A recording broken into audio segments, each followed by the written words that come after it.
Yahweh I sing, he's covered himself in glory. Horse and riders he's thrown into the sea. Yah is my salvation. He is my song. He is my strength. I praise him. I extol him.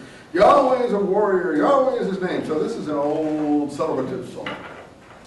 That probably, this is what they originally even have to work with.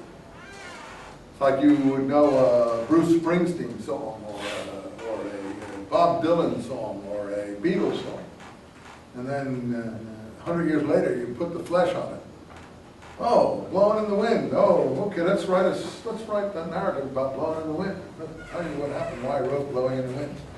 Well, you know, there were demonstrations, and it was all blowing in the wind at that time, and so on and so forth. Of course, that's not what he just said on his recent interview. He said he just made it all up out of whole cloth, and he didn't give a fig about the demonstrations or anything else, which I believe. I don't think he cared one hoot about the war or not the war or anything else. He just did what was going at the time and took advantage of it. That's the kind of guy he was.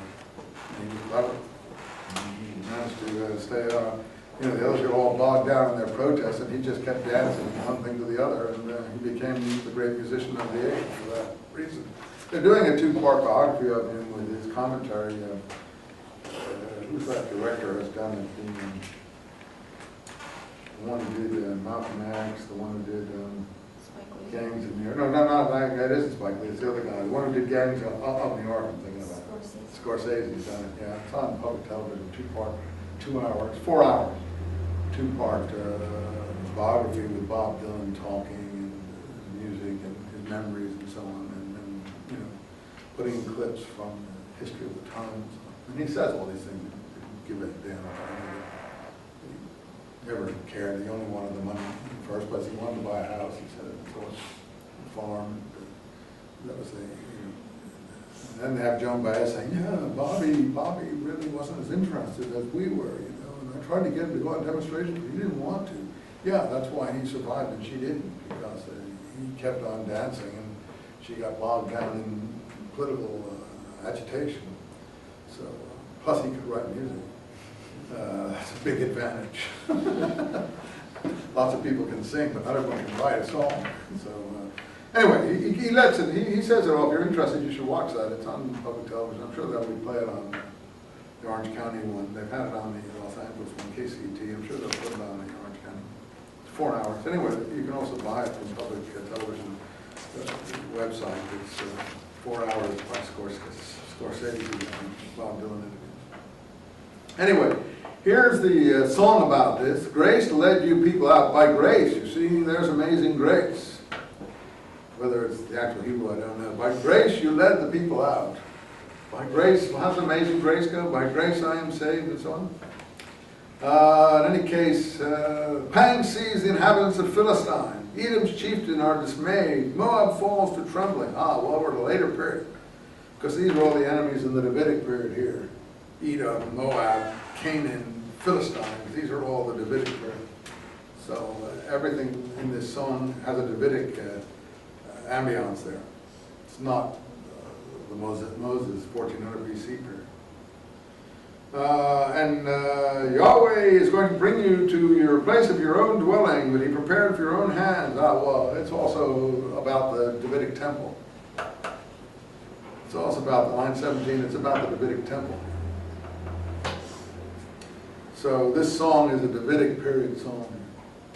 I can tell from what it talks about. And look who's introduced for the first time. Miriam the prophetess, Aaron's sister. Notice, it doesn't say Moses' brother.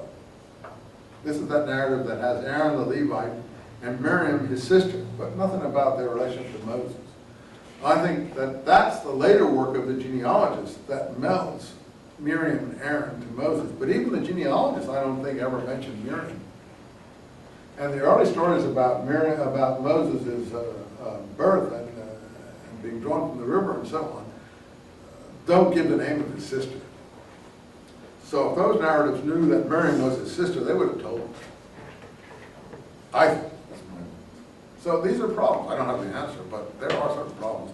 So notice, now most people don't pay attention to this, but Miriam is only called a sister in line 20 of chapter 15. So by 16, we're in the wilderness. And I I'll just pick one more, I'll let you go early here. Jethro comes in 18, I'm going to come back over this next time, and brings his wife and 2 sons. No birth of the first son. And I said that probably has to do with that earlier issue about you're a bloody bridegroom to me and so on. And the revelation of the commandments in chapter 20. And then look here, all the things associated with it.